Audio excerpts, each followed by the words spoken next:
Well, good morning there, YouTube. This is Justin, KD8VMR. I haven't done a video here in quite a while, so I thought I'd try to do a couple today.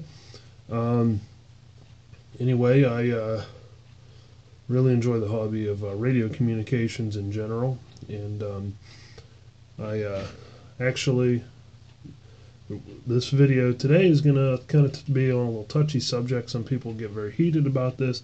I've seen a lot of videos. So I want to throw my 2 cents into it. Basically, the way this started out for me was I approached my fire department. I've been a member there for about 14 years now. And I approached the fire department about possibly putting in a amateur radio station to be used in the event of an emergency, or if communications, something happens. Basically, I had to leave before I was able to bring it up, and so I had one of my friends bring it up for me, and it ended up, there was too many questions, so I'm going to have to go back. But one of the questions that arose was, well, they're not licensed, so they can't use it. And if I'm not available, which I have other hams that could come down and assist, but that doesn't really matter. One of the things was brought up was, well, if we want to put in a backup radio, why not put in a CB? So the question is going to arise, and I've had other people approach me off the side now about it from the fire department and just other people in general, that a lot of the stuff that I get is, well, they're the same thing. Well, there's some likenesses, and there are some hams that completely distanced from CB, and there's a lot of CB operators that think hams are snobs and whatever. Okay, I see both points of that. I actually have a CB radio here that I do use on occasion. For me, I got started using CBs. They're fun. I still have one in the truck that I use occasionally. My thing with it is, with the CB, it's an unlicensed radio service. There can, you'll hear some people that get in there and they'll be pretty heated. And whatever, you know what? That doesn't bother me. My kids don't like to hear. I don't want my kids to be hearing it, so a lot of times I don't use the CB, unless I'm by myself or something. But whatever. I mean, that to each his own.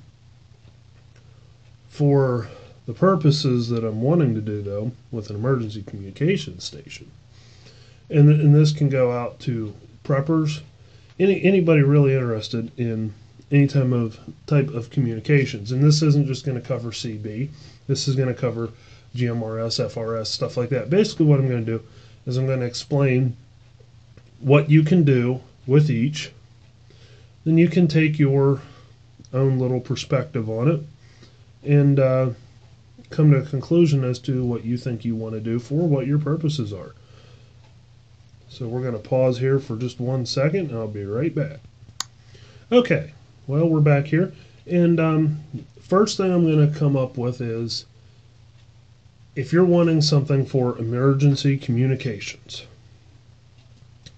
say that your cell phone doesn't work, your internet doesn't work, what are you going to do to be able to get information to people, family, whatnot?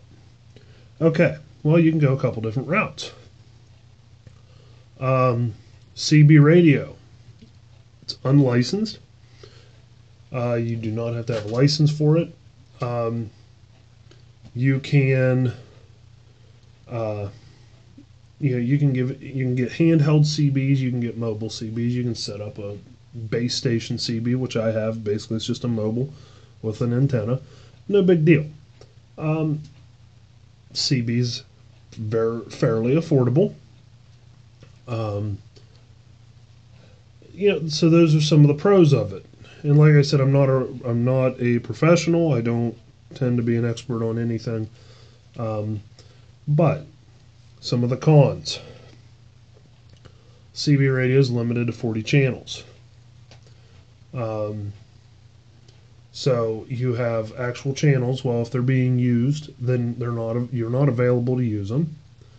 Some CBs do have single sideband, and they'll advertise them as being an 80 or 120 channel radio. They're not. Basically, all it is you're shifting the sideband. You're not using AM, which that's a little more technical than what this video is going to be for. CBs, like I said, they're limited to 5 watts. So their communications are limited. I know there are some people that'll say, "Oh, yeah, I've talked all over the country on a CB." Yeah, if you're using, you can use. There are people who will use like linear amplifiers and stuff like that. I am talking, and I'm not bashing anybody on that. I'm talking basically on a out of the box, basic setup within legal limits. So I think it's 4 or 5 watts you're allowed to have there on the AM. So some areas that are flatter, you're going to get better conditions. Around here where I'm at, it's very hilly. So my CB range is usually good in a mobile situation. Anywhere from 1 mile to 10 miles. It depends a lot. I don't have a high gain antenna. I don't have anything fancy. It's just the basics. So it depends a lot on terrain, atmospheric conditions, and whatnot. Now, on the legal perspective of it, the FCC limits CB operators to only be allowed to communicate within 150 miles. Now, if there are skip conditions, if you're running sideband, the sideband signals can get out a lot further. So, but on a basic CB radio, you're going to be looking, they're fairly cheap. You can get one under $50. But that's not going to have your sidebands. So, for a very local communication, CB's excellent. You don't need to be licensed. They work great. Next thing I want to come up to is FRS GMRS.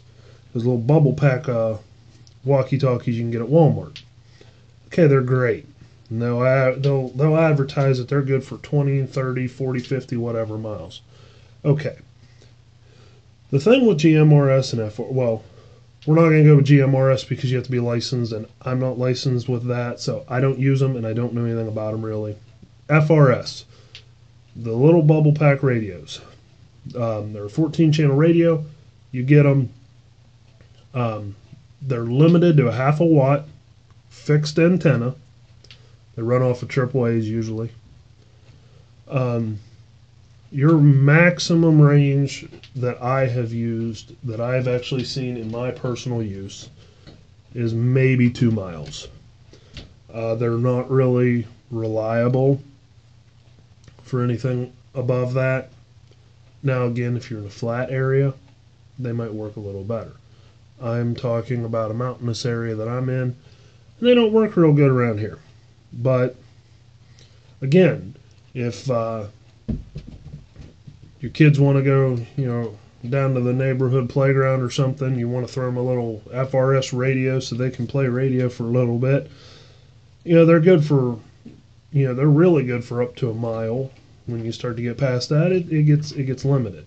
So again, if you have a little local area and you need to get out and try to find something, yeah, FRS you can maybe use for, personal contact. But again, and a lot of that where they advertise the great mileage, that's when you're looking more at the GMRS stuff, and you're using repeaters, which with an FRS you don't do that. If you get into the GMRS, I'll just touch on that for a second. You have to be licensed. I'm not sure how long the term license is. I'm thinking it's around $80 for, I think it might be a 5-year term. You're allowed more high power. And those both, the FRS and the GMRS, they both operate in the UHF portion. So again, you have very short band wavelength, so they're good for local communications. And next, we're going to touch with ham, amateur. This is a hobby I've gotten into over the past 2 years now. It's a fun hobby, and some of the things that you can do with this. For one, you have to be licensed. You have to take a licensing exam. It's not that big of a deal. It's not that hard. There is no Morse code requirement anymore. I've touched a little bit about technicians levels and stuff on my other videos. When you start out with your technician, it gives you basically, you get all privileges on UHF, VHF, whatnot. Now the thing is, like I said, with the CB radio and ham radio, CB radio, you're limited to the 40 channels. Ham, you're limited to millions of frequencies. You can, different modes, AM, FM. For local stuff, you got your VHF, UHF repeaters. Those will take a simple handheld that's, not good for a long distance, and you'll be able to talk to somebody 40, 50 miles away through repeaters. Most repeaters are on backup generator power, solar power, or whatnot. So if main power goes out, a lot of times you're still going to have your repeaters. Repeaters, a lot of them now have Echolink, All-Star, D-Star, different connection abilities to where you can actually link repeaters through that. A lot of that goes through internet, not all of it does.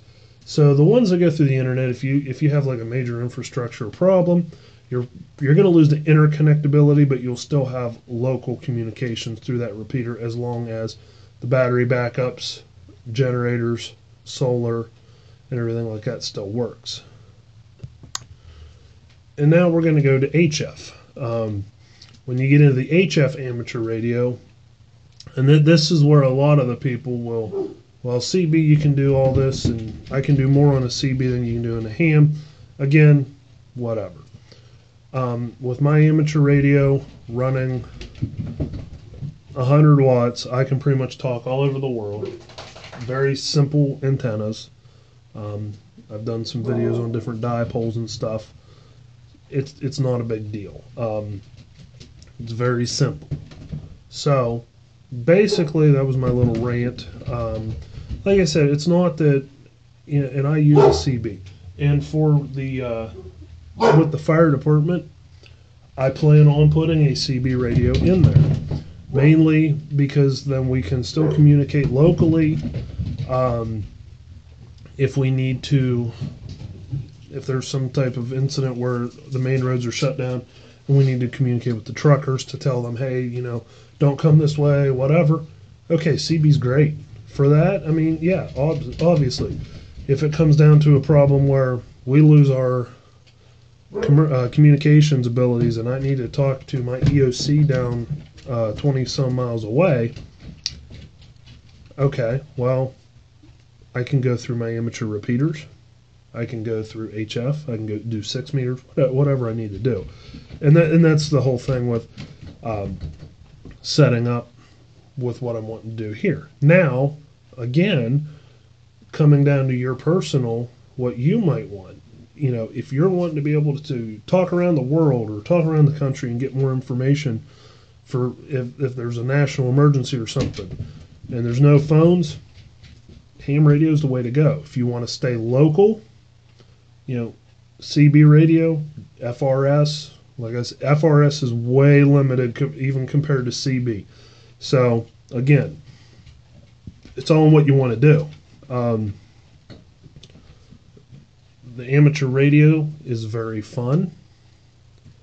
CB's fun too. I mean, like I said, I'm not knocking either. I still do both. I started with CB, so I'm not going to knock either. I'm just trying to give some of the basic information on what one can do and what one can't do and whatnot.